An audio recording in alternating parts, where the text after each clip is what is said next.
Hi, everybody. It's Gene Simmons, and you're not, and you're listening to the Potter Than Hell podcast with Steve, BC, BB, and Dylan. But you knew that, didn't you?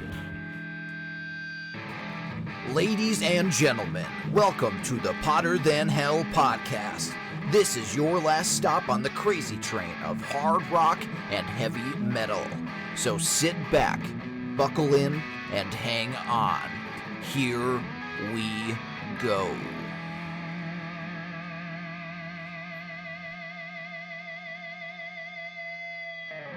Hello, Potter Than Hellions. Welcome back to the Potter Than Hell podcast. This is Steve, your host, and our keyboard player this week is Dylan. And back by popular demand, our 70s go-to guy, our Blue Oyster Cult guy, Mr. Dave Borosky. How are you, buddy? I'm well. Thanks for having me back. Hey, thanks for coming back. And so, Dylan, I just got to ask you, how did I do on the keyboards last week? You did well. You did well, especially since Lucky's is a very difficult place to get everybody sounding decent. So for that, I think you did remarkably well. So great job. I did a lot of moving the microphone. Yeah. At different times, especially like BC's lower and Jen's lower too, and they were so I did a little moving going You were on caught there. between a rock and a hard place with the two of them. They tend to be a little lower in the mix. Yeah. And last week we did Motley Crue. We did a dream set list of Motley Crue. So I'll talk about that next week when BB and BC are back. Though they're not the Blue Oyster Cult guys because they weren't here for part one. So they got a nice week off today. So news of the week for us, Dylan. Unfortunately, Taylor Hawkins, the drummer from Foo Fighters, passed away. I'm personally devastated by it. He was a phenomenal musician, and from what everybody's been saying, an amazingly great guy. There's been no negative things said about him. Everybody has been posting their tributes and all their memories with him. It's really sad to see because he was pretty young too. He was what, 50? 50. No. And you know, you never want to see a musician go too soon, especially since Foo Fighters were kind of starting to get the ball rolling again. They had a movie that came out, and they put out a metal album that went along with that movie, and it seemed like they were starting to get up momentum again. And they were touring. 3 days before he passed away, they played a show, so it was pretty sudden from all extents of it. And I was honored to see him live. We got to see him play City Field. Mm-hmm. Fantastic, amazing. He even sang a couple songs. Really great vocalist as well as a drummer. One of the best live drummers I've seen for sure. Yeah. Do you have any kind of history or anything with those guys, Dave? Or I've always liked the Foo Fighters. We used to do their stuff in the '90s, and it's still. I mean, even his stuff when he was drumming with Alanis Morissette is tremendous. Just a great ball of energy. You know. Yeah. Exciting to see. Yeah, like Dylan said, we got to see him live with Foo Fighters, and he was great. And he seemed like he was younger than 50. Mm-hmm. You know what I mean? Like he seemed like I don't know if it was just his energy or what. He's really fantastic drummer to watch. I mean, total opposite of the drummer that we saw for Joe Bonamassa a couple weeks ago. Yeah. Total opposite of him. I mean, the guy was solid, but like Taylor was a really cool guy to watch, and he did background vocals too. Yeah, that's a very rare thing to see the drummer doing the background vocals while drumming that intensely. Yeah, really, really talented. And tonight is the night we're recording is March 28th, 2022. So tomorrow will be my wife's birthday. So I just want to wish her happy birthday, and love you, and thanks for putting up with all of our crap all the time. We appreciate it. I just wanted to bring up, Dylan. I don't know if you got a chance to listen to it. Our buddy Vinny Folletti, they have the Podcore podcast. It came back. They've been on a little hiatus since probably summertime, and they came back. They did a March Madness bracket thing with metal albums, and so I won't tell you how it came out, but like they really featured our podcast prominently in there because we filled out our brackets, me, you, and BC. Mm-hmm. And it was a really good listen. It's a long episode, which I didn't care because it was good, and it was it's funny because his partner kind of was busting on me a little bit for picking certain albums over certain albums and stuff. But they're more thrash and we're more metal, and they really lambasted pretty much me and BC for picking Mindcrime over Master of Puppets. I think it's overrated. I do. I love it. I really like that album. Number one, it's not their best. Number two, I don't like the production on it. Number three, So would you say Mindcrime is Queensryche's best? I'd say it's their best, but it's not my favorite. Okay. All right? And I still stick with my winner. Absolutely. Yeah, I don't know. I just wanted to thank those guys for giving us a ton of shout-outs on the show and stuff like that. So, well, speaking of brackets, the Shout Out Loudcast bracket, I did not pick my songs very well for that one. you get smoked already? I there's a lot of songs that I did not think were making it past round one, and it makes me sad that I don't know the will of the people as well as I thought I did. Well, the Will Kiss fans are not what normal people would think anyways. No offense, because I'm one of them. But, Dave, how's it going with you, my friend? How's it going? It is going well. It is going well. Trying to break the winter blues, going back to the basics, playing again acoustic, doing some bass work, playing the places we want to play. It's nice to get out again. It's nice to see people out. I believe I said that last time because people were just starting to come out, but now it's nice to see them out without their masks. It's almost like people are desensitized to the... Sick of this shit. They are. They're sick and tired of being sick and tired, I guess, when it comes to it. So it's nice to see them out again having fun. Absolutely. All right, so we will get into what are we listening to. And, Dave, we'll go with you first. What have you been listening to these days? For me, I've been going back old Beatles stuff is what I've been. Early Beatles. We actually ended up picking up a bunch. And just going back, having to learn those bass lines, you really get an appreciation for how good Paul McCartney is on the bass at such a young age. And to try to play and sing what he does, Saw Her Standing There is a perfect example. Like one of my guitar player told me that's the song that Paul Gilbert has people that come in and audition for him. They have to play Saw Her Standing There because just to sing and play in time with that bass riff is just really tremendous. You just really get to appreciate how good those guys were as kids back in the right, and they were in their teens, early 20s back then, right? 17, playing 18. The Cavern Club. Yeah, but they just good stuff. So just going back, and so I've been, it sucks you in, and then you start listening to the old stuff. You the rabbit hole opens up. Yeah. So I've been really enjoying some old Beatles stuff, some Revolver, Rubber Soul, just good. Cool.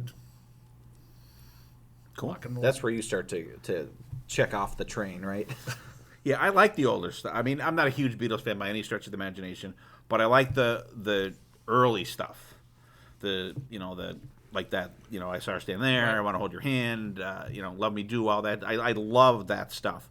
I'm not a fanatic for it, but that's my zone for them guys. Once they start getting into the psychedelic stuff, the like late 60s stuff, I check out. A couple of songs are good. But I pretty much check out at that point for them. But I mean, I do like the early classics. They're writing their own stuff. Yeah. They're as kids, usually it's just studio guys writing music. Yeah. You sing this, and they kind of break away from that. As kids, and George Martin giving them the ability to do so and working with them, it's changed the world. Absolutely, we wouldn't be sitting here. Yeah, true. How about you, Dylan? What do you got? Yeah, in honor of Taylor Hawkins, I was listening to a lot of Foo Fighters. Funnily enough, one of the videos I was watching was them performing on Letterman, and they performed the song "Rope" from Wasting Light, and they did it in the style of like the Ed Sullivan Show. They had like the drum head had Foo Fighters written in the Beatles font, and they had the suits on. It was black and white, really cool performance. But I was also listening to the Dream Widow album that they put out. It's like a metal album that they released in like kind of in tandem with their Studio 666 movie. Really good. If you want to hear the Foo Fighters shred and do some thrash, this is the album for it. Now, is that like the soundtrack for the movie? Basically, yeah. Okay. Because they kind of record, the whole movie's about them recording a new album, and Dave gets possessed by evil spirits kind of deal. He's acting, right? Because I actually saw it, and I thought, all of them are playing a cornball. I'm not watching this. All of them act in it. It's okay. It's okay. It apparently gotten good reviews. Yeah. So I like I said, when we saw the Foo Fighters, I probably knew 5 songs, Dave, when we saw them live, and it's a top 10 concert for me. Yeah. That's how good it was, and that was with Dave Grohl sitting in the throne with the broken leg. Oh, okay. Right. So you don't even get him running around the stage. Sure. That's how good this show was. But I've always liked and admired their sense of humor. Like you watch their videos, was it Learning to Fly, where they play all the people in the airplane and shit that. I love the their humor, and I've always liked that about them. And the whole band gets into that too. You know what I mean? It's not just Dave Grohl, and he doesn't use it just as a vehicle for himself. Yeah. Everybody else gets their equal share of time in these videos, and the movie I don't know because I didn't see it yet. Yeah. But I like that about them, that they're, it's not Dave Grohl's Foo Fighters. It's Foo Fighters, Right. and that they're a band, not just a vehicle for Dave Grohl.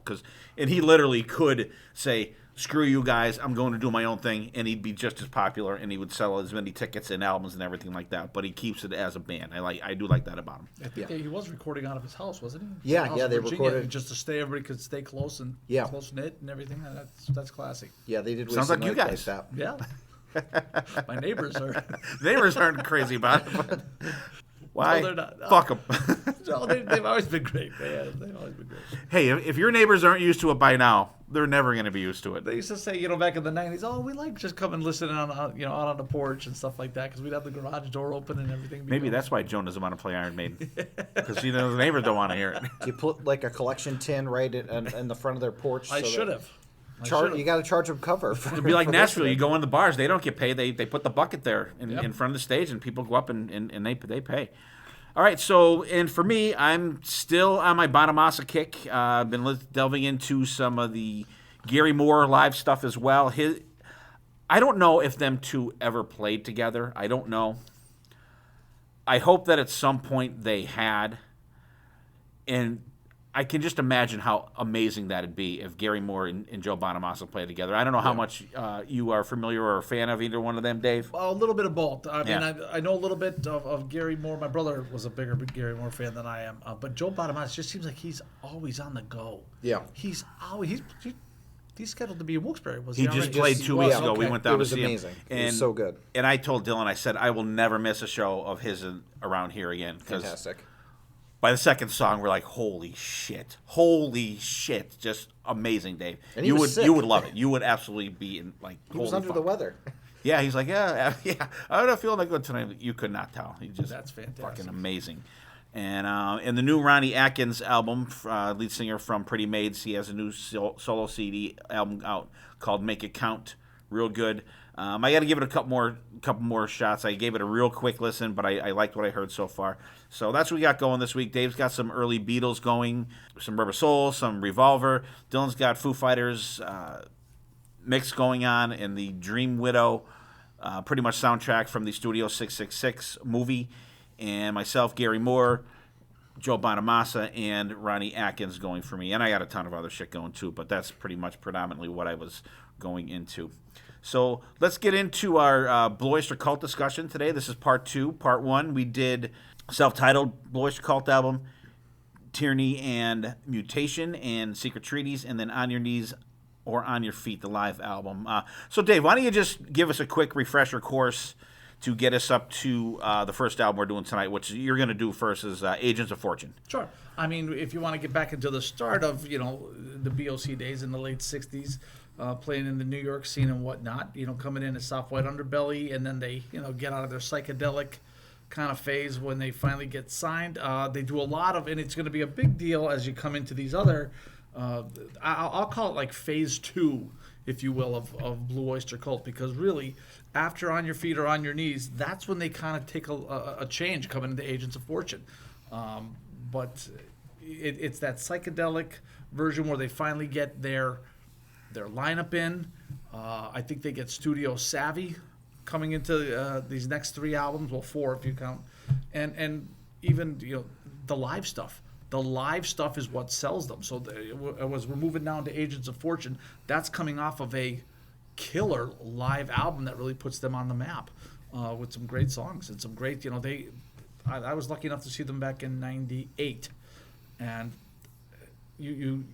I guess you have to see them live to get an appreciation. I think they're coming to Reading very soon. Yeah, they're playing M3 this summer. We'll be seeing them in And for May. guys that are pushing, Buck Tarmer's got to be pushing 70, if then all of them, Mm-hmm. and they still bring it. I mean, they're even the last album very heavy, very But this is this move into Agents of Fortune, Spectres, and Mirrors is definitely a different flavor of them, and you just have to proceed it by again. They never get the radio love that they deserve. You get 3 songs. You get Burning for You, you get Don't Fear the Reaper, and if you're lucky late night, you get Godzilla. But All right, catches us up. And one thing before we get going, Dave, that first album came out 73, I think. 72. 72? Blue Oyster Cult. Yeah. So I mean, just think in Agents of Fortune comes out in 76. The shift in the music scene at even those 4 years was tremendous. Without a doubt. And that's, even if you think about 76, that's like when rock and roll hits perfection. 2112 comes out. High Voltage comes out. Night Moves by Bob Seger comes out. There's some Bowie stuff that comes out. Frampton Comes Alive comes out in 76. There's just Fly Like an Eagle. Hotel California's out in 76. Kiss Destroyer comes out. And there's just, that's a lot of competition. And you could go on and on and on.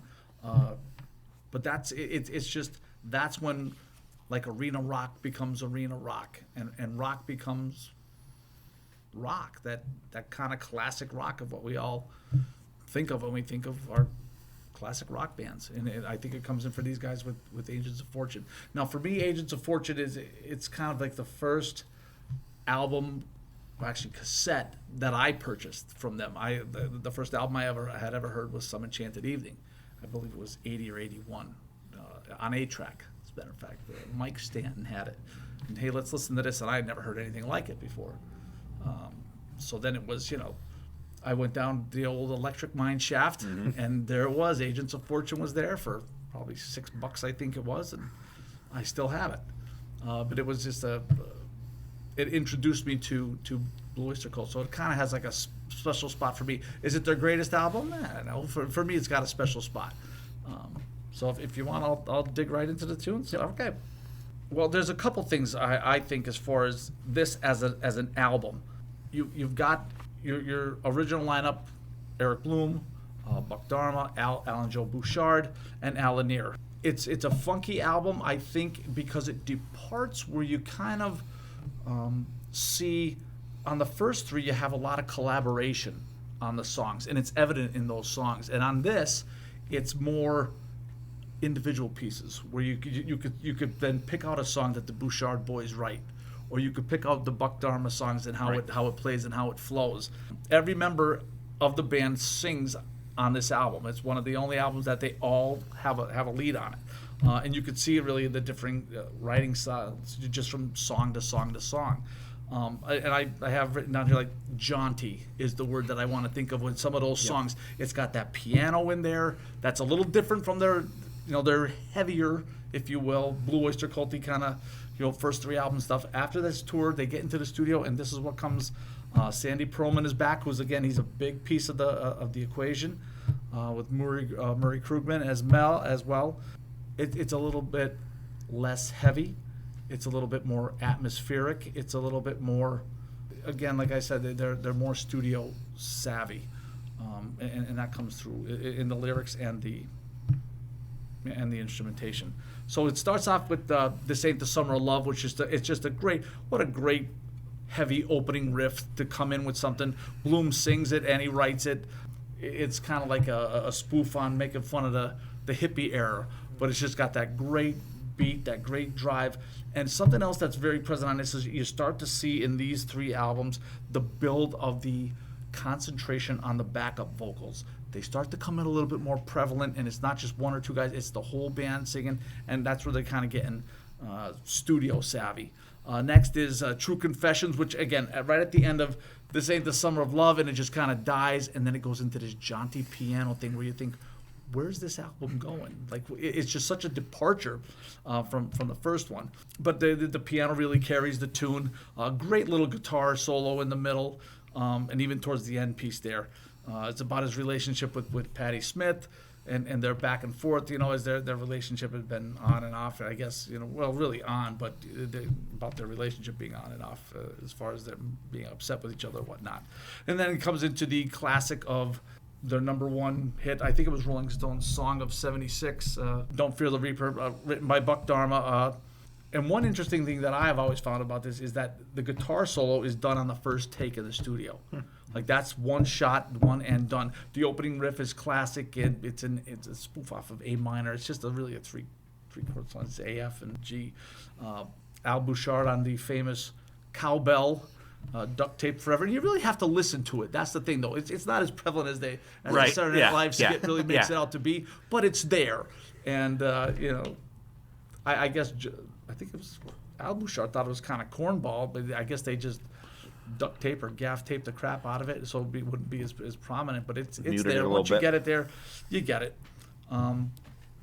It was, again, Rolling Stones' 1976 Song of the Year, and it's a classic. It's a masterpiece. It's really good, about love transcending death, I guess, is what you'd call it. I know it got pinned for some suicidal things. That was a surprise to Buck Dharma. But again, the classic riff, great vocals, great backups. That middle bridge there is just how it comes down, and then the big build with the guitar solo. Rolling into ETI, or Extraterrestrial Intelligence. Classic riff, to me it is, that first classic with that flange going. Eric Bloom on the vocals. It's just a great, pure rock drive. It's got a lot of this UFO, Jesus, the Three Magi references that a lot of their songs come from the novels that they've read, or comics they've read, or songs they've listened to, or poems they've read, and a lot of it comes from there too. A lot of great literature references with the Queen in Red and the King in Yellow, and When Prophecy Fails, and Saucer News, all sorts of those, and a great double solo at the end if you really pay attention. I think it's great because they're just both two different things as they're chirping back and forth. Great piece. The Revenge of Vera Gemini, Patti Smith and Al Bouchard. Al's on the lead vocals, and one nice thing is it's a haunting jive, I think, with the guitar, and how they have that keyboard in throughout with the keys, bass, and guitars, and it gives reference to the Marvel Defenders comic. They end up doing a Vera Gemini after it. I really enjoyed the vocals on it. I like the back and forth. It's Patti Smith that's doing a lot of the backups in it, and it's just got a nice haunting tone. Sinful Love is next. Again, Al Bouchard coming in again. He writes this as well. Great, again, that jaunty piano, but great. It's almost like a 60s riff or a late 50s riff where he comes in with that solo and comes in with the piano. It's piano driven. Great phaser on the guitar effects, if you're paying attention, on the solo and the individual guitar pieces at the end. Tattoo Vampires next. Al Bouchard is the writer. Eric Bloom's on the vocals, and I brought this in for one of my songs the last time I was here, and I just think Eric Bloom does a great job with this song, where if he doesn't sing it in that fashion, the way he sings it, the song it's worthless. It's got nothing. But the way he drives with that, the build with everything. Again, you got your phasers going, all sorts of effects on the guitar with that beginning build. They're really happening. And that mid piece, it's a little goofy with all the little different techno stuff they're doing and whatnot. One of my favorites from Blue Oyster Cult. Morning Final is next. Joe Bouchard writes it, sings it as well. Piano heavy. The story behind it, it's about a murder that actually Joe Bouchard, I guess, witnessed when he was living in New York there. I don't know if it was like right outside his home, or if it's, the song goes about, with the vocals at the end with the outro summary of somebody being murdered on the subway. But in this one, even the bridge towards the end, the solo is just fantastic. But again, it's quite a difference from the rest of the album. It just goes in a completely different direction, and it's based upon who's writing the song and who's bringing it to the table. Tenderloin, another weird goof. It's got that keyboard solo through it, which is new, that in a keyboard solo. Again, all the flavors coming out. You have the outro walk down that comes down, and another cool double guitar at the end that really makes it a nice piece. And the last, and one of my favorites, because it just makes it Debbie Denise, and it's about, Patti Smith writes it. It was actually about, I think it's called A Tribute to Debbie Denise, about one of her flirtations with sexuality. But Al Bouchard sings it, and I just love, even if you ever went out with me driving around as local youths do, this was usually a song to end the night, and it was just great. Everybody's singing this song at the end of the night in the car with that upward inflection on the end, Out Roaming with my band, and it's Al Bouchard's fantastically, perfectly plain vocals on this song that makes it great. Is he the greatest singer in the world? No, but it just makes it. There's a lot going on musically in this tune, from the acoustic guitar, which is something new for them too a little bit. But it's a lot more intricate when you sit there and you listen to it instrument per instrument. And it was just a great drive home. One of my favorite albums, and that's Agents of Fortune. All right. What do you think, Dylan? So I was listening to this album, and I had not really heard this album front to back. Of course, you look at the big single of the album, Don't Fear the Reaper, and you're thinking the album's going to be going one way. I like to say that this is a really good collection of songs. It is not a good album, and it was clicking for me once you were talking about how everybody was in their own kind of little box, and everybody was writing their own songs, and it really feels like that. It's the different flavors, though. Each person, and then you start to tell who writes and who's singing. It's like the template for what you get going forward, I think. But that's kind of the uniqueness of them. It's not just the same sound. For sure. In some bands, it's just like the same. It could be a 43-minute song. It's the same thing. Yeah. These guys are not that way. And maybe that's what keeps them off the charts. Maybe that's... Yeah, nobody could really peg them down, and you can't define them by their singles because their singles sound so different from the rest of their catalog. Like Don't Fear the Reaper does not sound like any other song on the album. It is completely different. It almost feels like another band was playing it, even though the musicianship is quality on all of them. It just feels so differently structured than the rest of the songs. I don't know, but some of the songs that stuck out to me, I really like Sinful Love. I thought that was a really cool. I love the background vocals. I think the chorus is really, really cool. Tattoo Vampire was always really, I love that heavy riff. Just kind of knocks you back the first time you hear it. And I really did like Debbie Denise as a closer. I thought that was a really awesome way to close the album. But I just I was so confused about the layout of this album. I'm I don't know what the thought is behind where each song goes, because it just feels like we recorded all these songs, let's put them all in an album and throw it out there. But could you even imagine after seeing them on tour or after listening to Secret Treaties, waiting to get the album and you get it and this is what it is? Yeah, it's so different. It's a departure. It's very different. But it's cool. I think this was a really cool look at it because the three albums we're going to be talking about tonight, night and day, and all of them, they are going through so many different changes, and you could see them just evolving or devolving depending on what you really look for in the band. And this is a really good kind of cross cut of what we're going to experience tonight with how different pieces are being put together. And it's a good album. It's not a good album. It's a good collection of songs. It's not a good album. I'll take that. I like all the songs. I do. I really enjoy all of them. And Buck Dharma's guitar playing, if I'm not digging a song, like I said the first episode, if I'm not digging the song, Buck will come in with a solo that'll bring me right back in. Save it. Yeah. So you could just put an asterisk on that. Buck Dharma does a good solo because they're all just tremendous. Yeah. And for a guy that does every song has got something in it. Yeah. I could just picture him just watching everybody recording, writing their songs. He takes a drag out his cigarette, comes into the recording booth, does his thing. It is odd because he's so effortless. Because then he's even singing, even on Godzilla when he's doing the lead work as he's singing.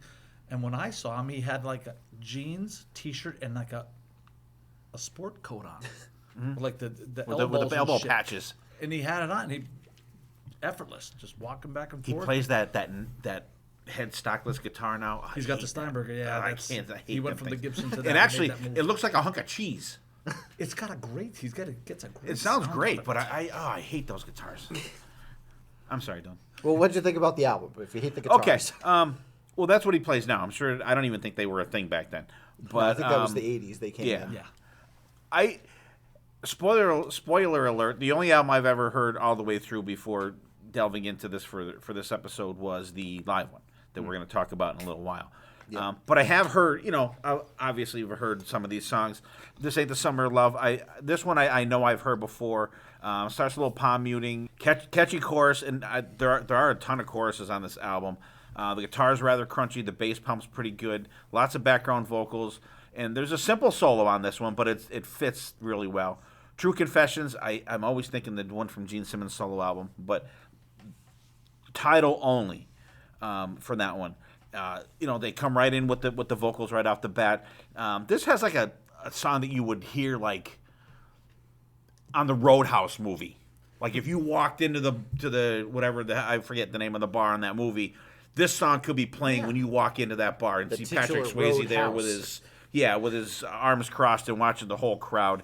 It's got Dylan's jaunty piano in it, fun Love song. a jaunty piano. Yep. Tempo change for the solo. It's got a little sax solo in there too. Fun song. Day and night for the first two songs are already, and then you go to Don't Fear the Reaper. This is just, I don't care how many times you hear this. This is just a great song. We've all heard it a million times. I personally don't get sick of it. Every time I see this song or hear it, they play it on the very first episode of the miniseries The Stand. After all shit goes bad and Dave, what's his name, Campion busts out of the military facility, and then this song starts, and you could see the world just like fucking devolve like in front of your eyes on this, and it's perfect. You can't talk about the song without mentioning the cowbell. I know it's cliche to mention it, but it's cool. It's cool. It's a very haunting song. Yeah. The vocals are very haunting in there. That like the only thing I can consider the middle part is a dramatic change in the song. It just like, and you said it was a one take for the solo in the studio. Absolutely fantastic, well crafted song. These guys they're hitting it, and I know, like you said, you don't have the collaborations like you had on the rest of the albums, but each guy's coming into their own, I think, writing their stuff, and you kind of get a signature feel for each guy as you get into these albums that we're going to talk about tonight. ETI, Extraterrestrial Intelligence. I like this one. It's got a little talk box in at the start, more Dylan's jaunty piano, a lot of vocal harmonies, and the vocals have like a spacey feel to them. You get that kind of Steve Miller Band, Fly Like an Eagle kind of melodic kind of thing going on there for the vocals. Some great synth effects there. The solo rips in this one. They mentioned the album title, Agents of Fortune, in this song. Right after the solo. The outro solo is good. I really like this one. The Revenge of Vera Gemini. Now we're getting into territory. Like ETI I've heard on like the live album like this down the road. It starts out Patti Smith saying, you're bone like a saint with the consciousness of a snake. And you know it's her because like that's the same voice in horses. You know what I mean?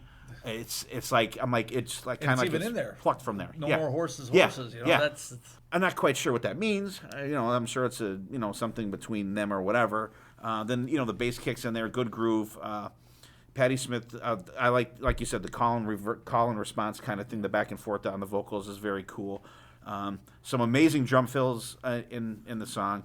I like this one. I do. It's weird, but I like it. Sinful Love, piano starts. Some great lead fills in there. Weird chorus again. Guitar playing and after the chorus is really cool. A lot of big background vocals. So more drums on. There's a lot of songs that the drums really stand out on this album. I think they kick ass. Tattoo Vampire, fantastic song. You get the kind of atomic punk, palm muted, scratchy thing going on there in the beginning.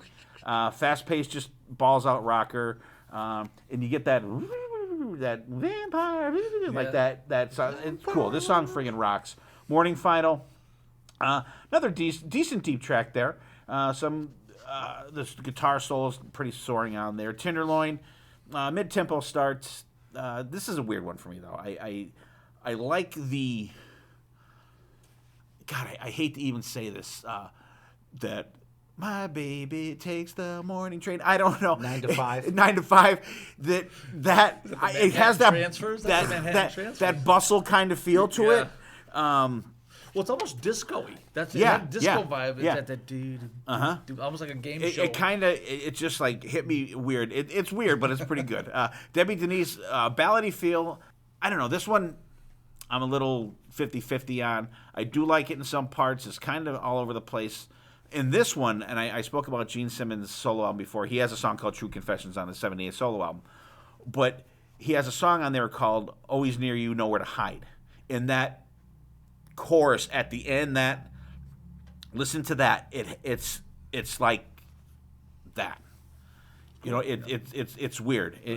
It's probably my least favorite one on the thing because I don't like that Gene Simmons song either, by the way. But that's what it reminds me of. This album was a platinum seller, peaked at number 29 on the Billboard, and Don't Fear the Reaper as a single reached number 12. Yes, it did. So, and like I said, it's a departure for them. It's more of a individual guy song album than just all the collaborations that they had leading up to this stuff. But Don't Fear the Reaper brings them into the living room now. Right. In the 70s. Right. You know what I mean? It brings them in with all the big They bands. that put them in your car when you're driving around. Yeah.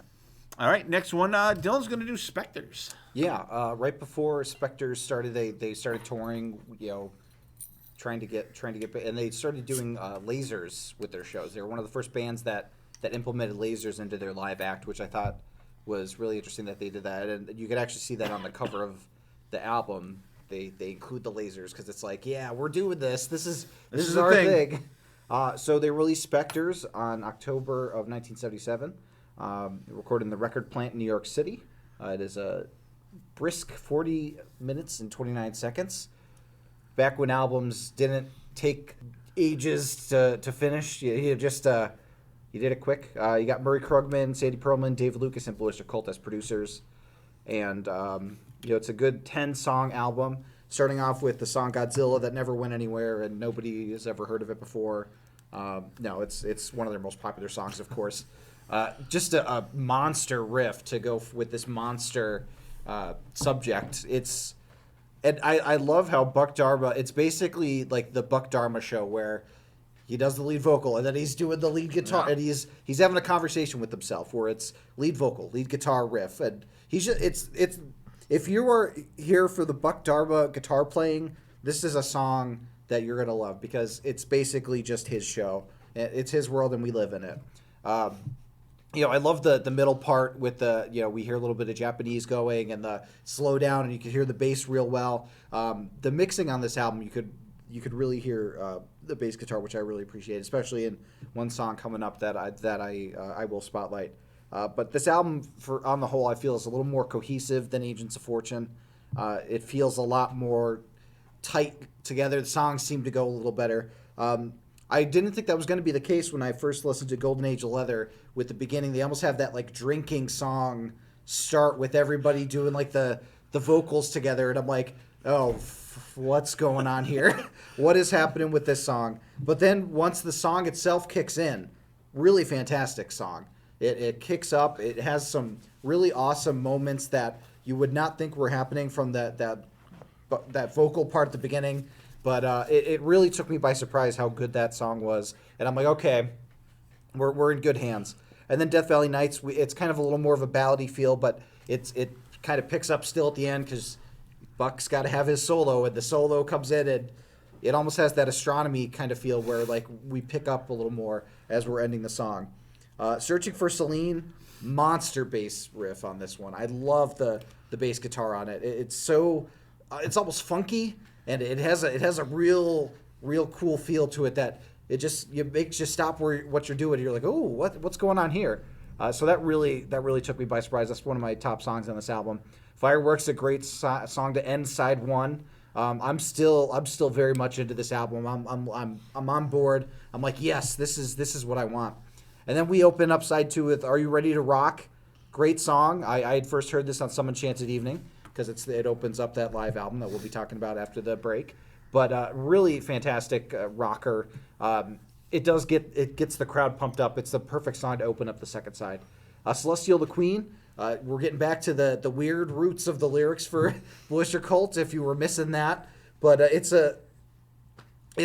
got that old school feel to it that the Blue Oyster Cult fans might have been missing with like the more, not radio friendly, but the different stuff that they've been doing. Going Through the Motions, another solid song. And honestly, the last 3 songs are really great, but Nosferatu is probably my favorite out of these 3 because it has that ending song builder that I really like from a good band.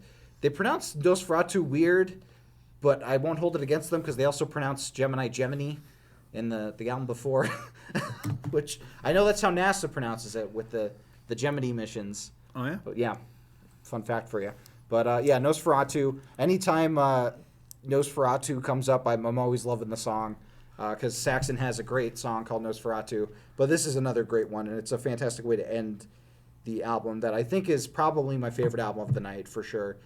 Favorite studio album of the night for sure, because it just feels very cohesive. It's got like the very rocking feel for Blue Oyster Cult, and I could put this on front to back and not really skip anything. What'd you think, Dad? I think this one's a little put together better. Yeah. Than the last. It's more of a album type album. Not that I like the other one too, but this one feels a little more glued together. Godzilla, another song we've heard a billion times, but it's so cool. Yeah. Down, down, down, down, down. You know what this reminds me of, Dave? Dialing for Dollars, Monster Week with John Glah after school. It is. You know, and what was the Friday movie? Come on, you got to remember. Oh my God. It was the culmination of the week. I can't remember. King Kong versus Godzilla was always the Friday, was always the last one of the week. And always waited for that. Great guitar playing throughout the whole song. A lot of crazy, awesome licks in there. It's just a timeless classic. There's no need to spend a ton of time on this one. Just, we all know it. It's fantastic. Golden Age of Leather. You get the chanting about raising your beer on high. Kind of cheesy, but it's all right. Then it kicks into a little punchy riff. It has a good feel to it. This is a very 70s song. This could be a heady song, Dave, to me. It has that feel to it. Tempo change, got some cool urgency to it. Spacey backgrounds. It's a strange song. I like the lead tone on this one throughout the song. Pretty good one. Death Valley Nights, soft piano, picks up some. I'm not a huge fan of this one. The bass line is really good about it. I think Dylan mentioned that as well. It picks up some for the short solo, but the little solo that's in there absolutely rips. Mostly meh for me on this song, but it does have some fantastic lead work in it, which you could say just about any song that these guys are throwing there. Searching for Celine. It's got a piano start. Another really cool bass line that kicks into a good groove. It's got some, and I think you said it too, Dylan, it's got some funk elements in there. I like the feeling in it. Great solo from Buck, a good one. The outro solo is just like one of those like soaring type solos that I love. Fireworks, mid-tempo song, good bass line. A lot of back and forth vocals in there. The guitar tone is really good. I like the vocal cadence in the verses on this one. It's very cool. Another song that I never heard before. Are You Ready to Rock? This one I had heard before. Big sounding riff. It's some cool leads into the verses.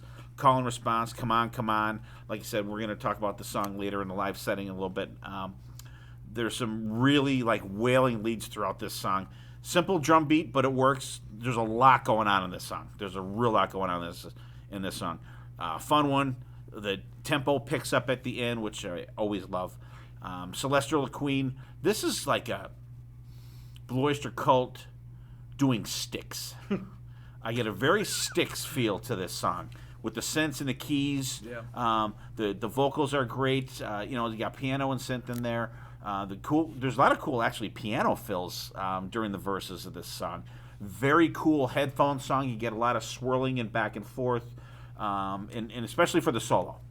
And very, very cool synth solo for the outro. I really love this one. This is a good song. Going Through the Motions. Dave, I don't know what year it came out. Remember the song, the Kinks song, Come Dancing? Yeah. This song reminds me of that, even though I know that the Kinks song came out after that keyboard thing it's got going on there. It's got the clapping parts in there. That's the only thing that stands out in the song for me, and not so much in a great way, but it's pretty good. Once again, really good melodic solo in it. I love the Night Mellow song. A little too mellow for me. That one is definitely a pass for me. Nosferatu, I like the feel of this one. I can't quite put my finger on it, but it's got a very haunting feel to it. I mean, obviously with the subject matter. The piano's fantastic in there. The synth gives it a nice atmospheric feel to it. Real great drumming in this one. Kicks up the tempo like right before 2-minute mark. Then some changes to more rocking the back down, like one of BB's like roller coaster songs that he likes to mention. Great one. I think it's a fantastic album ender. And like I said, I like the more of the cohesive album type feel to this one. It feels like they kind of like experimented, and then they kind of got their stuff together a little more on this one to put it together. So I don't know if it's the adding of that Dave Lucas guy to the production team. I don't know, because it was Sandy Pearlman and Marty for the last couple ones, so they have this Dave Lucas guy in there. So I wonder if that had anything to do with it. That might have just pushed them in a little more glued together type thing. So I mean, I don't know. I'm just totally speculating, but I like it. I like it. There's some really cool stuff on there. Like I said, a couple of the songs I had heard before, but like the most part of the album, it was all new to me getting into this, and I was like, oh, okay. Not what I thought. And trust me, Dave, you know me. Yeah.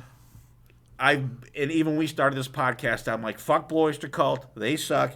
They're a Simpson band. They're the Roundhead guys listening to this shit. I don't like this shit. And their last album, I'm like, you know what? I'm going to give this a chance. And I was like, wow, if any of their other stuff is like as cool as this shit, I'm going to give it a chance. And I did. And I know you've been pushing me for years. These guys are Tool. Though, when we were in high school at that time, that's when it's like that 80s riff is when they kind of fell apart to me. Right. Club Ninja was just like, all right, now like the Scorpions. All right, now you've gone too far. Right. Now I'm done with it. You're getting a little bit too with that stuff, and I gotta go. Like from a music perspective of what I wanted them to be, unfortunately, selfishly as a fan. That'll be our next installment. But prepare yourself. You're right, though. This album is, I have in quotations here, like, hitty attempty. That's what because it's like they're trying to write it, but they're not a hit-writing band. But it's like Agents of Fortune, they start to experiment with those flavors. Each guy writing his own thing. This is very Bouchard heavy, too. Like, they probably 6 out of the 10 songs, they're writing and singing, both the Bouchard brothers. And it's... I really like the studio comment you made, because to me the reverb on that snare throughout this album is just killer, and Alan and Joe Bouchard are just really clicking with that bass drum throughout this entire album. It's the songs on this album that makes you realize though how uniquely Blue Oyster Cult is Blue Oyster Cult. It doesn't get a lot of credit for this album, but it's the ingredients now, and they're starting to come together here. If you took up Godzilla, I mean, it's not even a hit for them, but it's an anthem.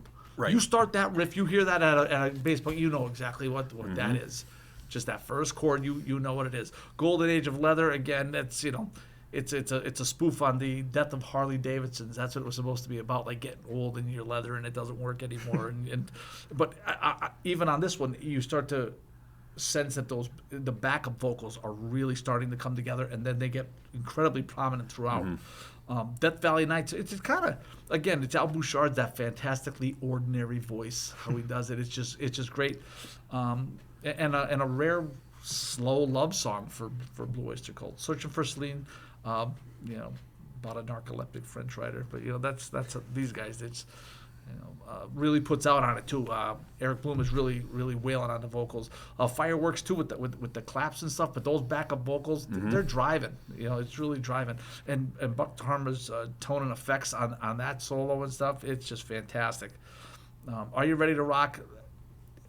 You could see why for Sub Enchanted Evening. That's what a great opener. It starts as I guess the background of it starts as an Easter piece where it's literally about Easter time, and it starts, I think it's Sandy Pearlman and Patti Smith start to write this, and the first line they write is "I live to be born again," and it takes them years to finally put it together in like all these little compilated pieces. But after listening to it, it's you could find 3 or 4 catchy spots in this to sing as you're driving in the car. Right. That part, come on, I ain't gonna catch those, can't tell. I mean, Yeah. there's so Right. many different things that are catchy that you'll be singing along.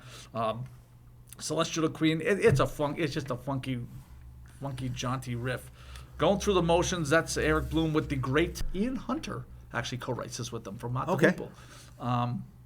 That keyboard beginning, this is the song that I would show to my wife and say, "Hey, guess who sings this?" And you hear that, you hear the vocals, and you're thinking, I don't know the Bee Gees. No, it's Blue Oyster Cult. Right. Get the hell out of here. It's one of those get the hell out of here reactions. Don't be doing that to Joan. Yeah, Dharma writes and sings. It's a classic Buck Dharma. I love the night, and it's a fan favorite, for live stuff. And Nosferatu again, it's Joe Bouchard again, with the classic Joe Bouchard writing, and you could see everybody's flavor here, and it comes together on this album.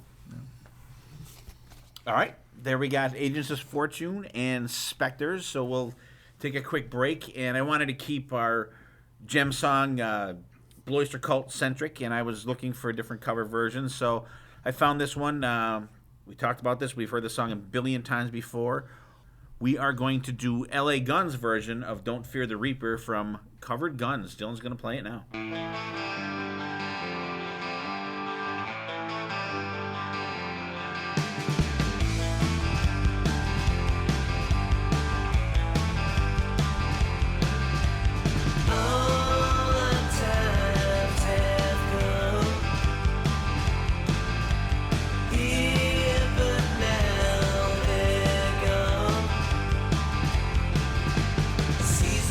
Feeling the reaper, none to the wind, the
All right, we're back. Hope you guys enjoyed LA Guns' version of Don't Fear the Reaper from the Covered Guns album.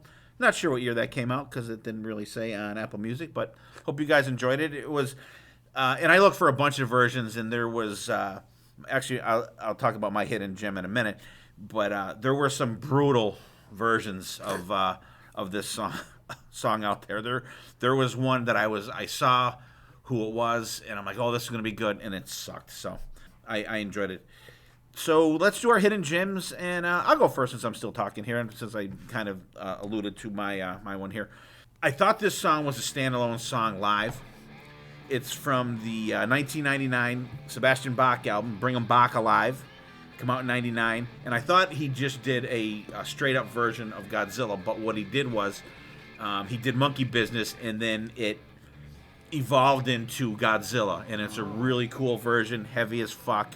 A lot of, like back and forth. A really good version. So it's Sebastian Bach from Bring 'Em Bach Alive in 1999, and it's Monkey Business, and then it goes into Godzilla, which was really, and it was one of them where, listening to the album, I didn't even notice that was part of the song, and it was like, whoa, Godzilla, and it was, back then I was, pretty much the hits guy of, knew a couple songs, and that was, obviously one that everybody knew, but I mean, it was a really cool version, heavy as fuck, so that's mine. Dave, you said you got one for us. What do you got? It's just a video. If you have the opportunity, Okay. Joe Satriani doing Unstoppable Momentum live with the, I think the Aristocrats are behind him, and it's just a tremendous live piece of work.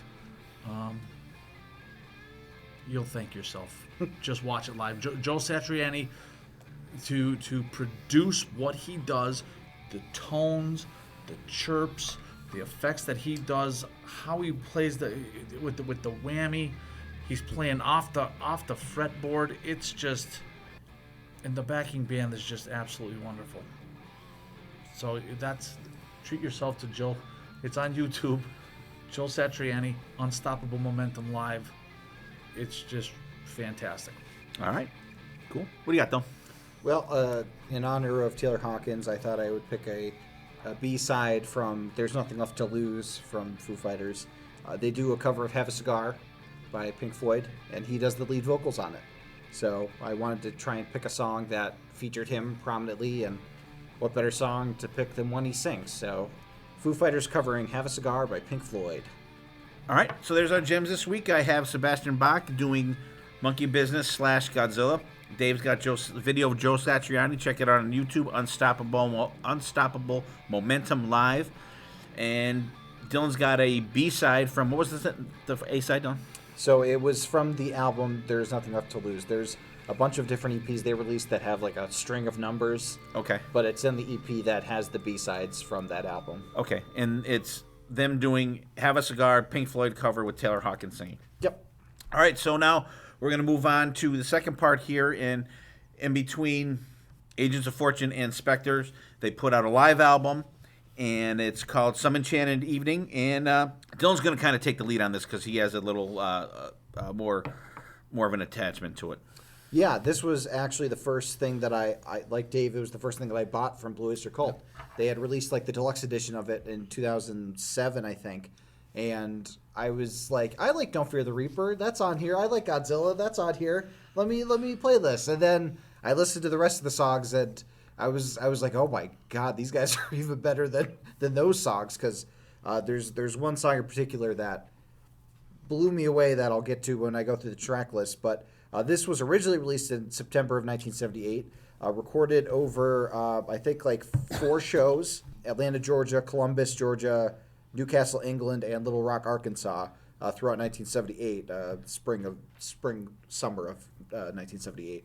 And it has 7 songs, and 2 of the songs are covers, which you would not think that having that many songs as covers on such a short album. I don't want to jump in, but I'm not a fan of going to see a show and having bands do cover. Yeah. I'm not a fan of that. Play your own stuff. Yeah. I could go see any bar band to see them watch them do a cover, but they kill it. Yeah. They're killer versions. Especially to release it. Yeah. Yeah. And there are 5 You albums have 5 in. albums Yeah. out, and you're putting out seven songs on a live album, and 2 of them are covers. And this is their most popular album. Yeah. Of all the albums they sold, the Yeah. gold, platinum, and double platinum, this is their best-selling Yep. album, and because it just pulls you into how good they are live. They are Yeah. just very, very good live. If you think you like the songs in the studio, you listen to these versions, and it's just amazing. Like, for instance, we start off with "Are You Ready to Rock?" We greet the crowd, with the, all right, Atlanta, Georgia, you wanted the best you got. No, not that one, but They couldn't fucking make it. yeah, they couldn't fucking be here. And it's a great opener. It gets the crowd going. It has the call and response kind of vocals with the background vocals, and it has that pickup at the end that gets the crowd on their feet. And you can tell that the band is very tight. Like they sound so cohesive together, and it comes off like a live album. It doesn't feel like these guys recorded in the studio and Right. piped in the crowd afterwards. It feels like they're playing it live. And that continues on with ETI. I think that's a really cool choice for the second song. But then showstopper, they end side 1 with Astronomy. This was the song that really got me into Blue Oyster Cult, was this version of the song, because it starts off in such a kind of a plaintive like soulful way, the way that it's sung. Like you just feel kind of like wistful as you're listening to it. But then as the song continues and Buck's soloing starts up, And he's telling a story Yeah. you don't know. no, it's like The stories I'm he's like- telling is about something else that somebody else wrote, and you're saying Yeah. you're buying into it. It's like, 'cause yeah, it's you're not- s- it just those are words. I'm with you. Like I get the emotion of it. And then as the song continues, like the guitar's building up, and then the drums start picking up, and the soloing's just going and going, and like my young mind was being blown. It's like that one gif of the the galaxy guy coming exploding, and that was me. I was blown away by it. And then they open up side 2 with the first cover of the MC5 classic, Kick Out the Jams. Cool version of it, though. Like, it's a classic song, but they do it in the Blue Oyster Cult way that I think you wouldn't really expect them to cover something like this, but it works. It works for them. And then, of course, they do their 2 big hits, Godzilla and Don't Fear the Reaper. They do them fantastic live. It's Godzilla, he does the solos very, very close to the studio. And it's just amazing that he could do the lead vocals and then the guitar live. Like, he could do that live. They don't do the woo, which is okay. Like, we don't want to hear a Paul Stanley incident with them struggling to hit those highs, but it comes off really well live, as does Don't Fear the Reaper. And the crowd goes wild for that, of course, because that was the big song at the time, and everybody was like, oh my God, Don't Fear the Reaper. And then they end with The Animals, We Gotta Get Out of This Place, which I think is a cool closer. It's kind of like a, like the after dinner mint, just the palate cleanser for the good show that you just witnessed. It's a good reference there. And I think it's a classic live album. It's a live album that on paper should not work. Only 7 songs, 2 of which are covers. You're thinking, what are these guys? What kind of drugs were these guys taking when they put that on vinyl? But by all stretches, it works for me. Right. What do you guys think? I'll go because I'll do it next time. I like this one. Are you ready to rock? Atlanta, Georgia, are you ready to rock and roll? Please welcome from New York City, Blue Oyster Cult. And they go right in, and you get that come on. A perfect way to get the crowd into the show right away. Band is much heavier live than the albums, as it should be. And this band is on fire. The synth solo, right into the guitar solo, fantastic opening song. ETI Extraterrestrial Intelligence goes right. There's no pause between songs here. Like Dylan mentioned, it feels like one show here. It's got mellows, like a mellow spacey chorus there. The background vocals, ripping solo. These guys are tight as fuck. Tempo change at the end into a total rocker with more ripping guitar at the end. I'm all in for this one. Astronomy. Now I know Metallica covered this on their Garage Days Inc., right? Yeah.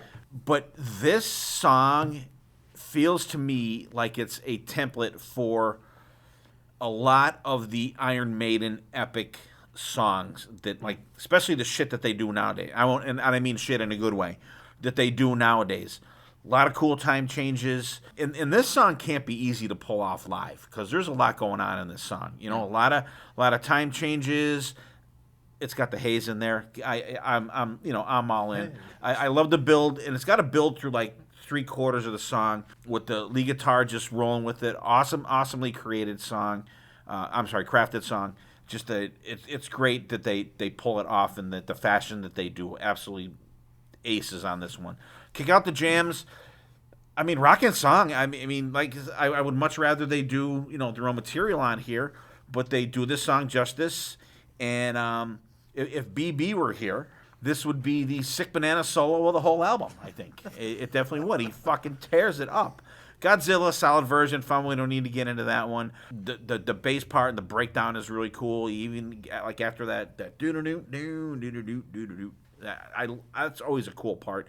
Don't Fear the Reaper, fantastic version. This one they stretch it out somewhat. Ripping solo at the end, just epic version of it. We Got to Get Out of This Place, perfect way to say it, Dylan, like a kind of a palate cleanser. I always thought this song could have been a Doors song. I like this song. I do. The bass is fantastic in here.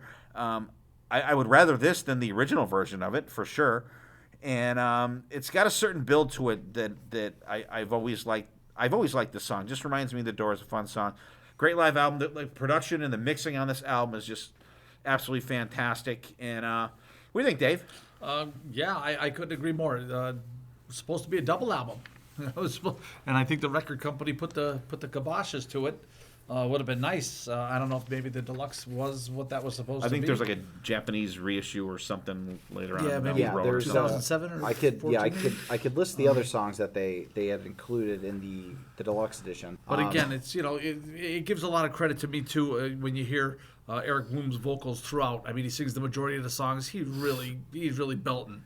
Kick out the jams. Even We Got to Get Out of This Place. He's screaming there at the end, and it's just good to see. And again, I like the breaks. I like some of the different things, how they put some nice twists on live. And I was thinking to myself the other night when I was listening, like, they must have really had to rehearse this, like how they were going to do those, those middle pieces in there, because they did.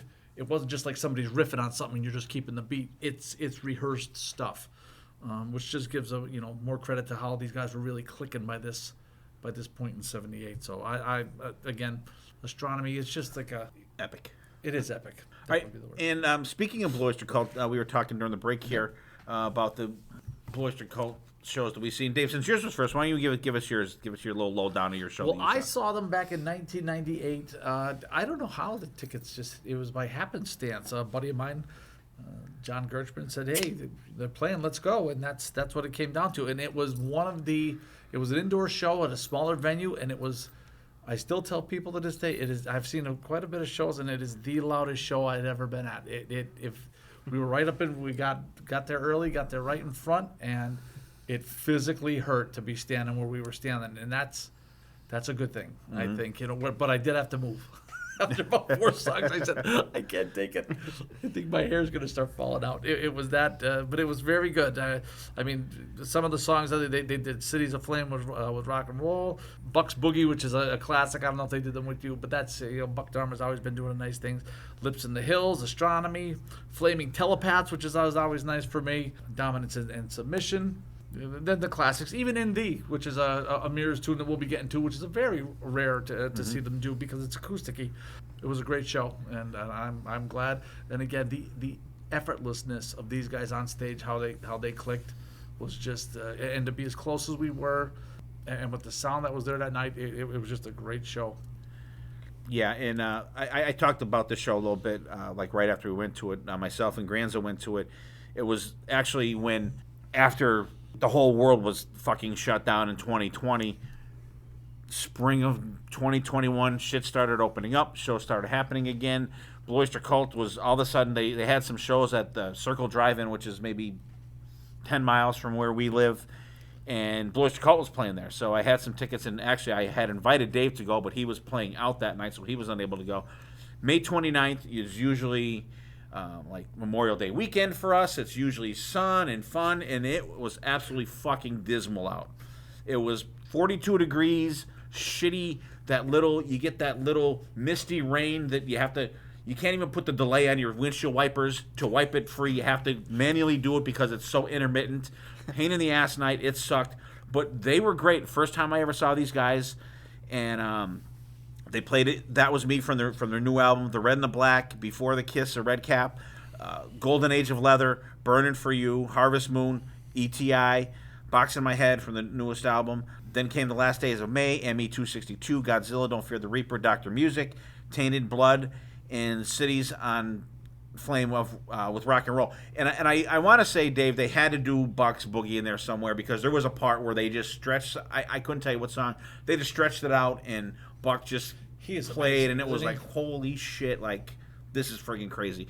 First time I have ever seen them, and I can't wait because they're going to be playing M3 this year, so Dylan, you'll get to see them as well. Very excited. And we will report back on that, and we'll have a set list and everything for that too. Yeah. But they were fun. It was a fun show. The band they have now, Locked In. I couldn't name any of the other guys. Still had Eric Bloom. He still had Buck Dharma, and but I don't know they were if Joe really Bouchard good. is back with them. Al's I don't. I want to. I don't know. I couldn't answer that truthfully. I don't know, but it was fantastic. It was great, and I was just amazed at how Buck Dharma just like was so effortless playing the guitar. I think there's very few guitar players you could say that about. Some of them they look like they're really trying to play, but he was just effortless, just absolutely effortless, like he was just walking down the street. Yep. You know, it was just absolutely fantastic. So I had a great time at the show. I can't wait to see them again. I'm going to be interested to see how in quotations, the hair metal crowd of M3 receives these guys. That's going to be interesting as well. What do you think about them playing M3, Don? I'm very excited for it. Like you said, it's going to be it's not quite the crowd for them, but I'm sure people will still go crazy for like Don't Fear the Reaper and Godzilla. So they'll get some pops, but hopefully people will like pay attention because they're going to miss a fantastic show if they don't. I think it's going to depend on their set list. That's true. Like if they do their heavier stuff, they'll load it. You know They'll have to load it up. They'll load it up. And even the last album's very heavy. I love it. That's what turned me on to them, honestly, to delve in deeper than the hits.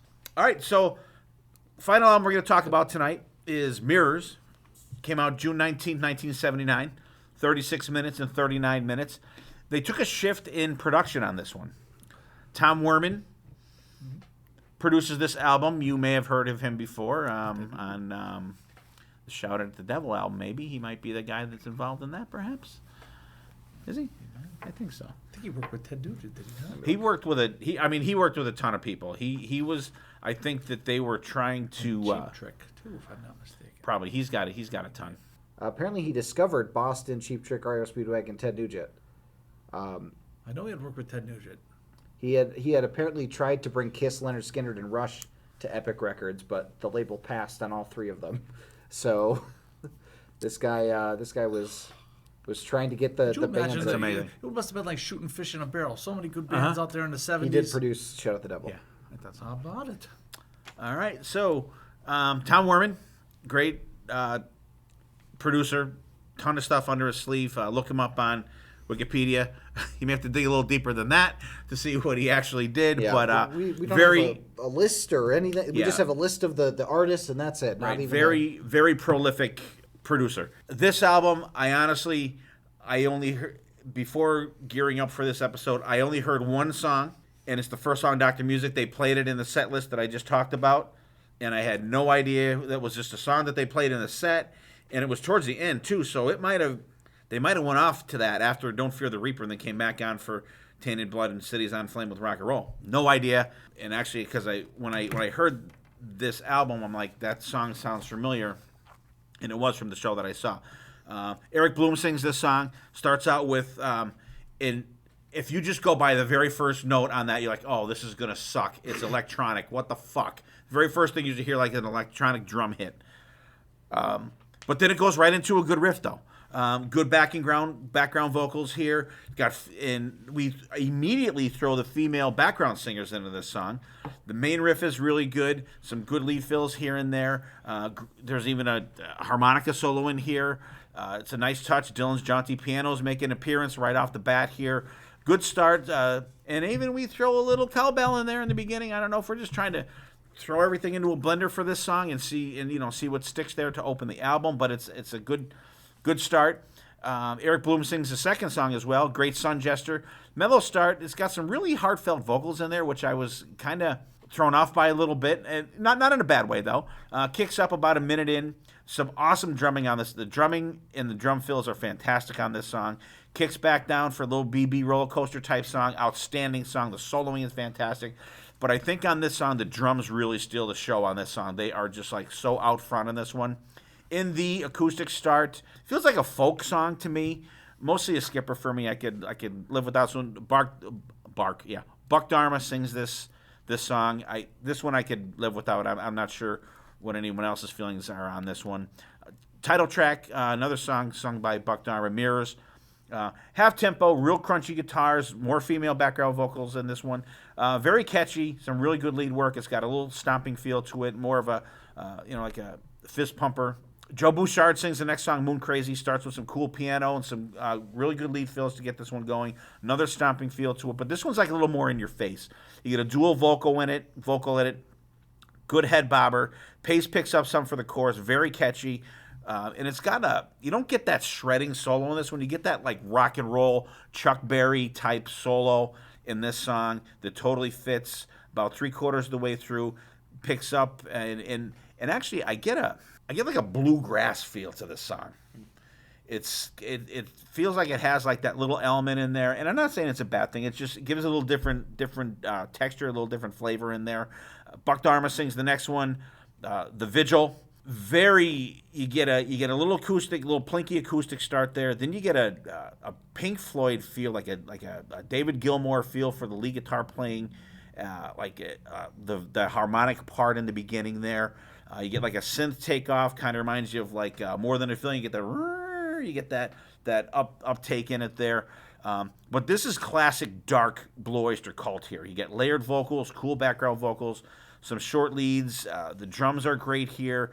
Really good one. The lead work on this song is stellar, like melodic rather than a ripping solo. Very tastefully done. This one moved into the top of my Blue Oyster Cult songs. I really, really enjoyed this one. I like the dark feel to it.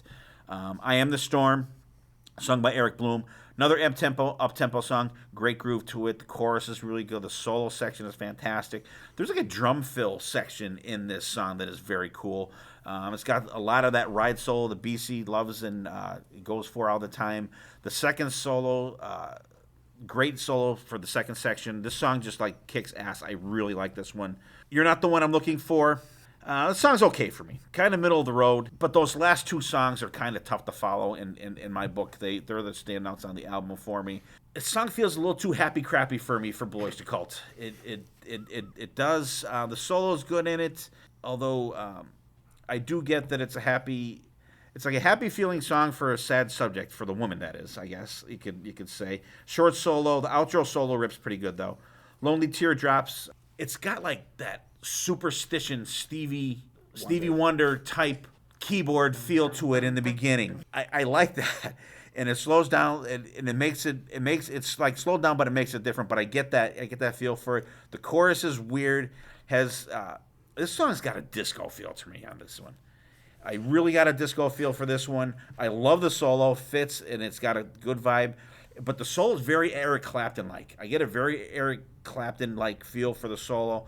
The female singers come back out for one more time to sing with us. Decent ending song, but you definitely get a little sign of the times, a little disco feel in this song for me. So overall, I like the production on it. Tom Werman did a good job. I think that they had to be looking for a change at this point, production-wise. I think they were looking for hits. Something different, looking to get out there more. I think so, too. I like it, though. It's an odd twist of but there's no Don't Fear the Reaper. There's no Godzilla on this album, but I think it's pretty solid. I agree. What do you think, Dave? I couldn't agree more. It's kind of like a commercial disappointment. It's a fan disappointment, but I think, though, time has given it that when you go back and revisit, you think, man, these songs are really good. If you haven't I heard like them in that. a long time, again, they get rid of Sandy Pearlman, who actually, and ironically, because Sandy Pearlman initially wants Blue Oyster Cult to be the American Black Sabbath, and Sandy Pearlman, when they get rid of him, he goes and he works for Black Sabbath. He brings them together, and they tour The Black and Blue tour. for the Black and Blue, and that's Sandy Pearlman who brings it, in which they did not get along. Apparently, if you listen to the interview, they did not get along on tour. There was something where they had to fire a roadie for something he said to Dio about his height, and it was not a good thing, and who should open for whom, and all that kind of stuff. So, but Sandy Pearlman comes and brings that kind of together. It's got this like glossy production to it, and I think that's what they were looking for to hit. It's and I don't slick. think that's what they were. That's what Blue Oyster Cult fans were looking for. This kind of stuff, and I must have jaunty written in here a couple, on all these pages. But it's that jauntiness. The female leads are different. That's the thing, especially with Dr. Music. It's actually Goldie Ravon, I think is her name, and is actually the other gal singing backups is Ellen Foley. And if any Meatloaf fans are out there, Ellen Foley used to be on Night Court. She was the blonde-haired gal on Night Court when it was open, but she sang the backups in Paradise by the Dashboard Light. Oh. That's Ellen Foley, yeah. Now, the black-haired girl from the video is not who sings it in the studio. It's Ellen Foley. And when you hear her voice, you can see, you'll pick that up now when you listen to it again. Okay. It's the same one from... They were barely 17 and they were barely dressed. They were. And now they're Dr. Music. Calling the doctor. But again, it's Joe. This is very Buck Dharma heavy, too, as far as vocally. Yeah. But Dr. Music, I do like. It's got this rocky. You got to remember it's '79, so it almost has this like disco-y kind of feel to it. And I was thinking about that. Sign of the times. When you were saying something about some of the songs here, especially "Lonely Teardrops." That's what it has this AM it reminds me of AM radio, like when you heard like "Silly Love Song" by Wings. That's what it reminds me of. A little AM radio easy in the listening 70s. feel to it. Yep.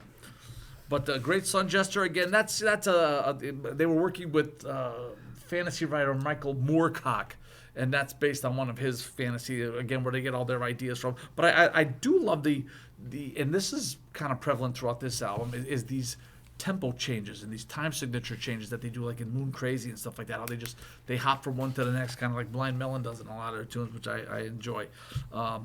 In the I like in the it's an acoustic-y, and it's a total acoustic thing, which is very rare for Blue Oyster Cult. But I do love that because it's just a very easy AD. But when it does a very Foo Fighter-y thing where it goes to this as the verse starts to go down, it goes to this C sharp 7, and then it goes to an F sharp minor. It's just that funky change that really comes in, and then a great beat comes in. Mirrors is one of my favorites. It's a great groove with the two guitars, and they do. If you look on YouTube, there's a great version of them doing this live, and they don't have the girls singing back up, but it's Al and Joe Bouchard are doing the highs. It's just a great version.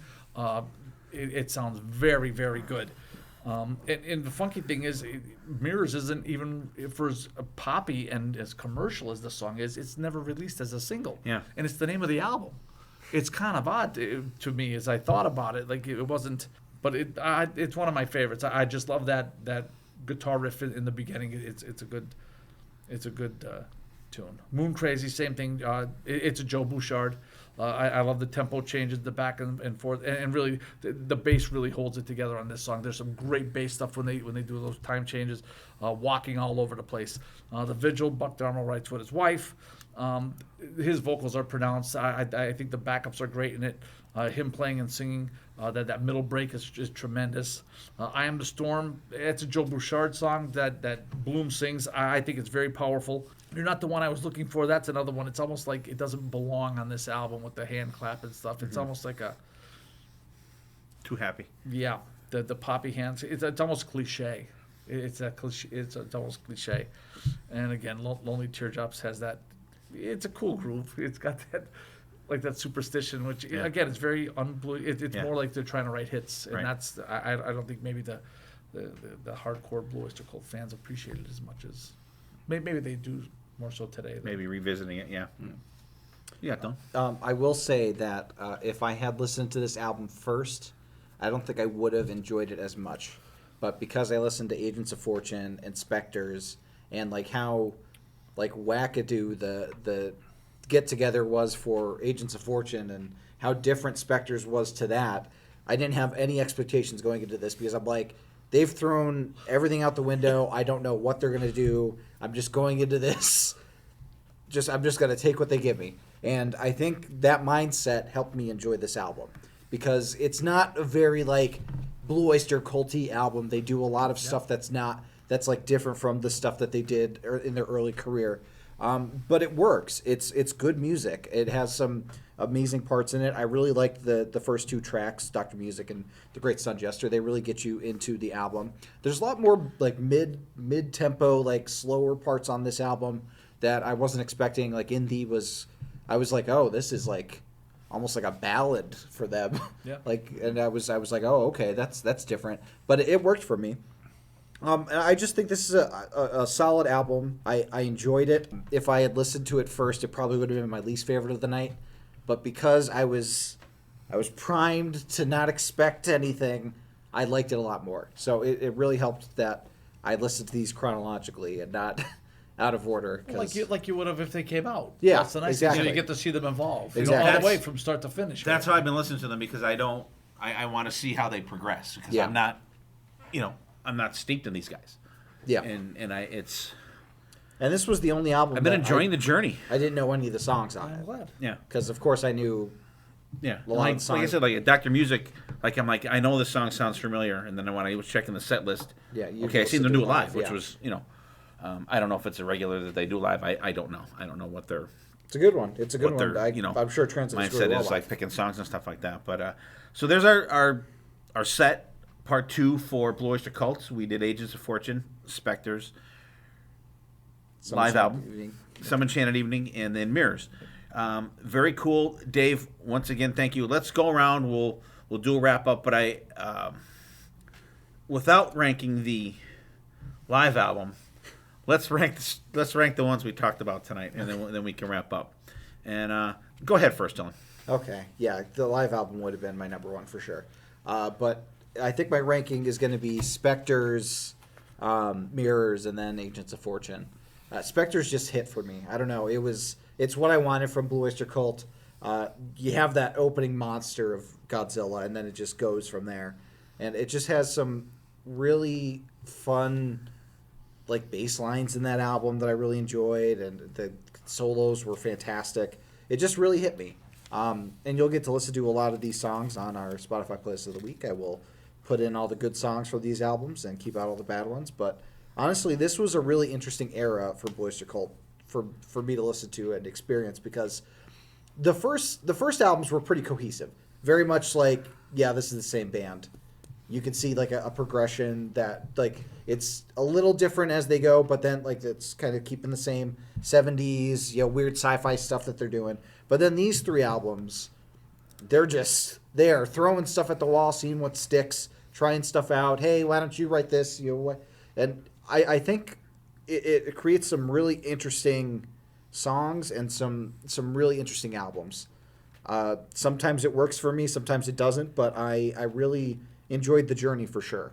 I thought that this was probably my most interesting of the 2 episodes because I knew what to expect for the first episode. This run of albums threw me for a loop, so that was a really fun surprise for me, I think. So I liked them though. I enjoyed all these albums. I'd have to agree with Dylan. I mean, Agents of Fortune is because it was the first album I bought. Sentimental favorite. It is. It's a sentimental favorite. But as far as musicality and them really coming together and clicking of all the 3, like that's what brings it in. Then Mirrors kind of takes it into a different direction. I think you'll find with Cultosaurus Erectus, it kind of comes back as they kind of get back to that hard rock groove. But it's just, I love seeing bands develop and morph and change. And it's interesting that the fan base stays because they're not the same band as first album. Although you can still hear components of that in it. It's same guys, same thing, same idea, same mindset of how they write their songs. And even you can see though they leave Sandy Pearlman and there's no more of those. I mean, the Vigil has some ETI kind of things to it, but it kind of leaves that that stuff, and it's more poppy, bubblegummy, if you will, than the older songs, you know, like Astronomy or, you know, Flaming Telepaths or something like that from the old days. But I'd have to rank the same. Yeah. All right. Once again, Dave, thank you for lending your expertise to us for Blue Oyster Cult. Like I said, you are a go-to guy for this type of stuff. And actually, I have you marked down for another episode, which I'll talk to you about in a little bit, by the way. You've been drafted. Yeah. I enjoy these because, and I don't even know if I said it on air. I think we might have talked about it during the break that I missed out, I think, on a lot of this stuff just with my adolescent prejudices. Your biases and your baggage. But I've enjoyed this journey, like, of listening to this band going from the very beginning up to this. And literally, besides the newest album that they put out, I have not listened to anything going forward all the way through, and including these albums, since we've been doing this. And I'm enjoying the journey, and I'm gonna, I'll lay off these guys for a while because I'm gonna let it sit and digest, and then until we're gonna do the part 3 to this, I'll listen to the next set of albums then as well. But I'm enjoying the journey. I'm enjoying the journey, and it's like I'm listening to this stuff with new Blue Oyster Cult ears, if you will.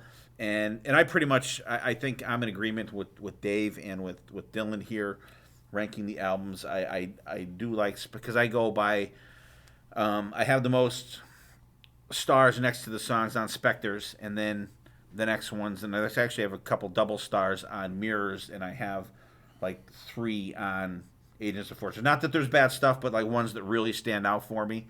And and 2 of them on Agents of Fortune was Tattooed Vampire, which is total rocker, Don't Feel the Reaper, which you can't go wrong with that. But it's been a fantastic journey, and once again I want to thank Dave for spending time with us. And everybody's busy. I appreciate it. Hopefully I'll get to come out and see you guys play live, because it always seems like, while my friends that have bands, like, they're playing here, I'm working. They're playing here, close, I'm working.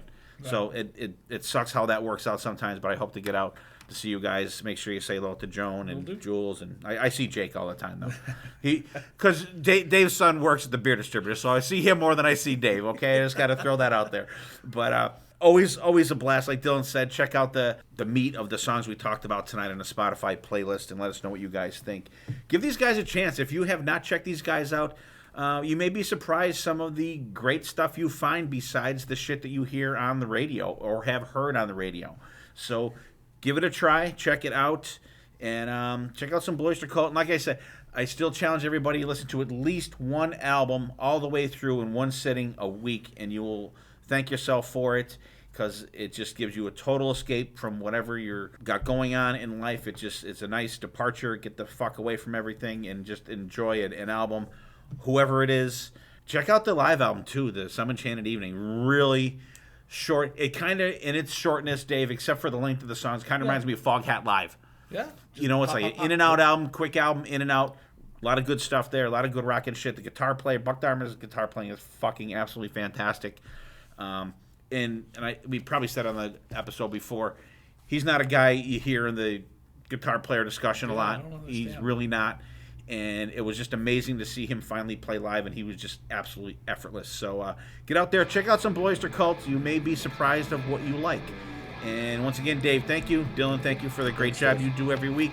Guys, everybody out there, take care of yourselves and each other, and we will see you next time, and there definitely will be a next time.